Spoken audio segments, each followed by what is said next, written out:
انس بن مالک رضی اللہ عنہ فرماتے ہیں کہ ایک دفعہ ہم رسول اللہ صلی اللہ علیہ وسلم کی مجلس میں بیٹھے ہوئے تھے، تو آپ صلی اللہ علیہ وسلم نے فرمایا کہ ابھی ایک شخص آئے گا، وہ شخص جنتی ہے۔ تو تمام صحابہ ایک دم سے الرٹ ہو گئے، کیونکہ بہت بڑی بات تھی کہ جس شخص کے بارے میں نبی صلی اللہ علیہ وسلم فرما دیں کہ یہ جنتی ہے، تو اس کا کیا مطلب ہے کہ تمام صحابہ کے لیے ایک بہت بڑی اپرچونٹی تھی کہ وہ دیکھتے کہ وہ کون سا ایسا عمل ہے اس شخص کا کہ جس کی وجہ سے نبی صلی اللہ علیہ وسلم نے فرمایا کہ یہ شخص جنتی۔ تو اتنے میں کیا دیکھتے ہیں کہ ایک انصاری صحابی وہاں پر آئے اور ان کی داڑھی سے جو وضو کیا تھا اس کے پانی کے قطرے ٹپک رہے تھے، اور الٹے ہاتھ میں اپنی جوتیاں اٹھائی ہوئیں۔ اب جب انہوں نے دیکھا، اگلے دن جب آیا تو نبی صلی اللہ علیہ وسلم نے پھر یہ بات فرمائی کہ ابھی ایک شخص آئے گا اور وہ جنتی ہے۔ تو اتنے میں کیا دیکھتے ہیں کہ پھر وہی صحابی آئے اور اسی حالت میں ان کی داڑھی پہ سے وضو کے قطرے ٹپک رہے ہیں اور ہاتھ میں چپل اٹھائے ہیں۔ تیسرا دن آیا، تیسرے دن بھی آپ صلی اللہ علیہ وسلم نے یہ فرمایا۔ تو جب تیسرے دن آپ صلی اللہ علیہ وسلم نے یہ فرمایا تو وہی صحابی آئے، تو وہاں پر عبداللہ بن عمر بن العاص رضی اللہ عنہما وہ بیٹھے ہوئے تھے۔ ان کو ایک دم سے خیال آیا کہ میں دیکھوں تو صحیح کہ یہ شخص کون سا ایسا عمل کرتا ہے کہ جس کی خبر نبی صلی اللہ علیہ وسلم تک پہنچی ہے، اور آپ صلی اللہ علیہ وسلم نے اس شخص کے بارے میں فرمایا کہ یہ جنتی ہیں۔ تو انہوں نے کیا کیا کہ ان صحابی کے پاس گئے اور ان کے پاس جا کے اپنا ایک عذر پیش کیا کہ دیکھیں میں کسی وجہ سے 3 دن تک اپنے گھر نہیں جا سکتا، تو میں آپ سے اجازت چاہتا ہوں کہ آپ مجھے اپنے پاس 3 دن رہنے کی اجازت دے دیجیے۔ تو ان صحابی نے کہا ٹھیک ہے، آپ 3 دن رہ لیجیے میرے پاس۔ اب انہوں نے رہنا شروع کر دیا ان کے پاس، یہ دیکھنے کے لیے کہ وہ کون سا عمل ہے۔ اس سے کیا پتہ لگتا ہے کہ صحابہ کے اندر آخرت کا کتنا شوق تھا، جنت کا کتنا شوق تھا، کہ جب خبر پہنچی کہ یہ شخص جنتی ہے تو وہ گھر تک چلے گئے ان کے دیکھنے کے لیے کہ وہ کون سا ایسا عمل ہے جس کی وجہ سے نبی صلی اللہ علیہ وسلم نے ان کو یہ بشارت دی۔ اب جب انہوں نے رہنا شروع کیا تو کیا دیکھتے ہیں کہ وہ اپنی نارمل روٹین میں وہی اعمال کر رہے ہیں، اپنی نمازیں پڑھ رہے ہیں، اور وہ اب انتظار کر رہے ہیں کہ کون سا ایسا بڑا عمل مجھے نظر آئے کہ جس کی وجہ سے انہیں بشارت ملی۔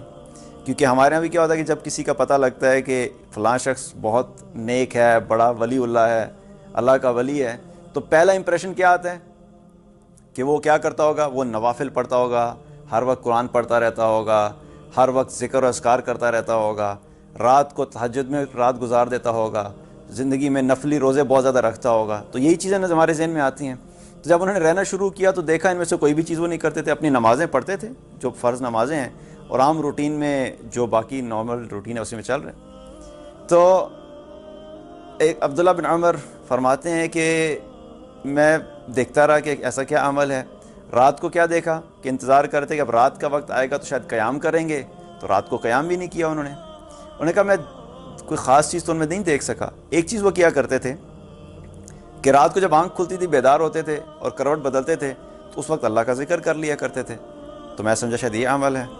اور ایک اور چیز میں نے ان میں کیا دیکھی کہ وہ جب بھی بات کرتے تھے بھلائی کی بات کرتے تھے۔ یہ 2 چیزیں میں نے دیکھی۔ تو 3 دن گزر گئے اور یوں ہی معاملہ چلتا رہا۔ جب 3 دن گزر گئے انہیں کوئی خاص عمل نظر نہیں آیا تو انہوں نے کیا فرمایا کہ میں اس چیز کے قریب تھا کہ میں ان کے اس معمول کو حقیر سمجھتا کہ میں نے ان سے سوچا کہ میں ان سے بات کر لوں۔ وہ ان کے پاس گئے اور ان کے سامنے جا کے سارا قصہ بیان کیا کہ دیکھو میں نے جو عذر آپ کو پیش کیا تھا رہنے کے لیے، ایسی کوئی بات نہیں ہے۔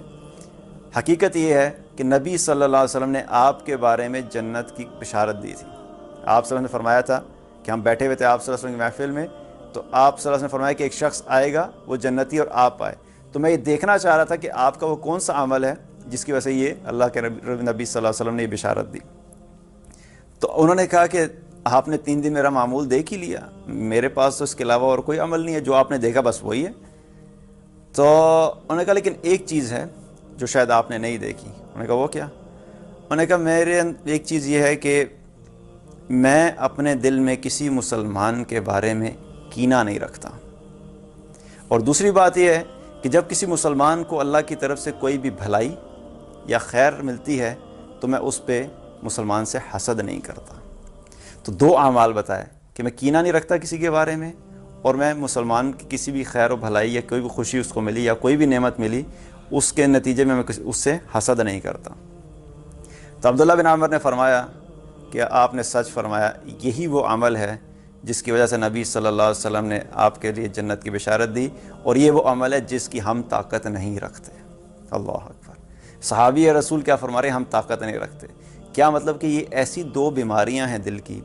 کینہ اور حسد، کہ کسی کے بارے میں اپنے دل میں غلط خیالات ہونا، کسی کے بارے میں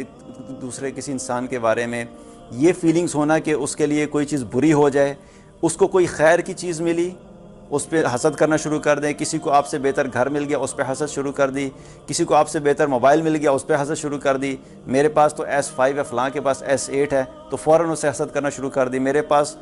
سوزوکی مہران ہے اور فلاں کے پاس ہونڈا سیوک ہے تو اس پہ حسد شروع کر دینا، میں تو سستے کپڑے پہنتا ہوں وہ برانڈڈ کپڑے پہنتا ہے اس پہ حسد شروع کر دینا۔ چھوٹی چھوٹی چیزوں کے اوپر دل میں حسد پیدا ہونا شروع ہو جاتی ہے۔ یہ وہ اعمال ہیں دل کے، یہ دل کی وہ بیماریاں ہیں کہ جس شخص کو بھی کینہ اور حسد کی بیماری لگ گئی، یقین جانیے اس کی دنیا بھی برباد اور اس کی آخرت بھی برباد۔ کیونکہ جب آپ کسی کے بارے میں برا خیال رکھتے ہیں یا آپ کسی سے حسد کرتے ہیں تو آپ کے یہ سب کچھ کرنے کی وجہ سے دوسرے کو تو کوئی فرق نہیں پڑ رہا،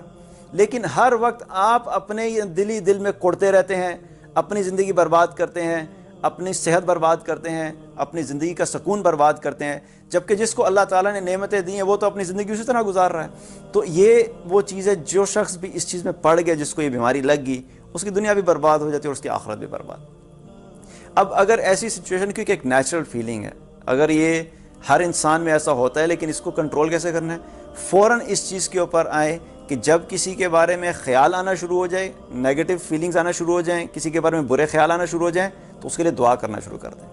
اس کے لیے دعا کرنا شروع کر دیں۔ جب آپ اس کے لیے دعا کرنا شروع کریں گے، پہلی چیز آپ کے دل سے اس کی نیگیٹو فیلنگز نکلنا شروع ہو جائیں گی۔ دوسری چیز، جب آپ اس کے لیے خیر و بھلائی کی دعا کریں گے تو اللہ تعالیٰ آپ کو بھی وہ خیر و بھلائی عطا فرما دے گا، اگر آپ کے نصیب میں ہوئی تو آپ کو بھی وہ مل جائے گی۔ تو یہ چیز کریں کہ فوراً دوسروں کے لیے دعا کرنا شروع کر دیں، تاکہ کسی کے لیے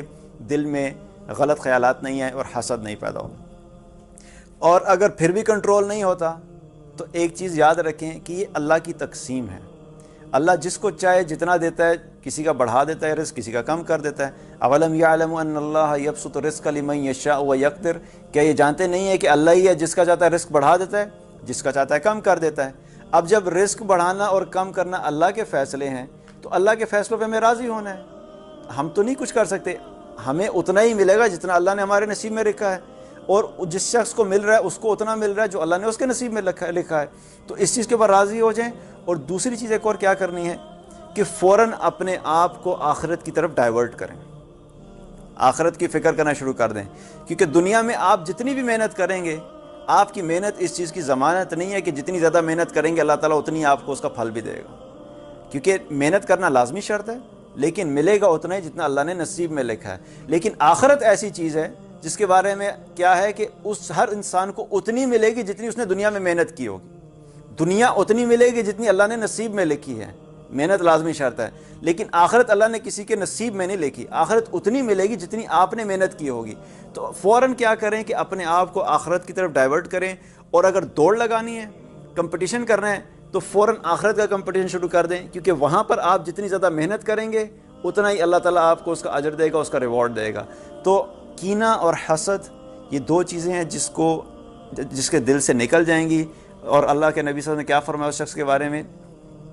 کہ کس وجہ سے جنت کی بشارت دی، کہ دو چیزیں تھیں، کہ وہ اس کے دل میں کینہ نہیں تھا اور لوگوں کے لیے حسد نہیں تھی۔ تو کیا مطلب کہ جب ہم بھی لوگوں سے اچھے معاملات کریں گے، بھلائی کے کام کریں گے، خیر کے معاملات کریں گے، اور دوسروں کے لیے ہمارے دل سے کینہ اور حسد نکل جائے گی، تو انشاءاللہ تعالی اللہ تعالی ہمیں بھی ان لوگوں میں شامل فرمائے گا کہ جو جنت میں جانے والے ہوں گے، کیونکہ یہ اللہ کے نبی صلی اللہ علیہ وسلم نے فرمایا اس شخص کے بارے میں کہ وہ جنتی ہے۔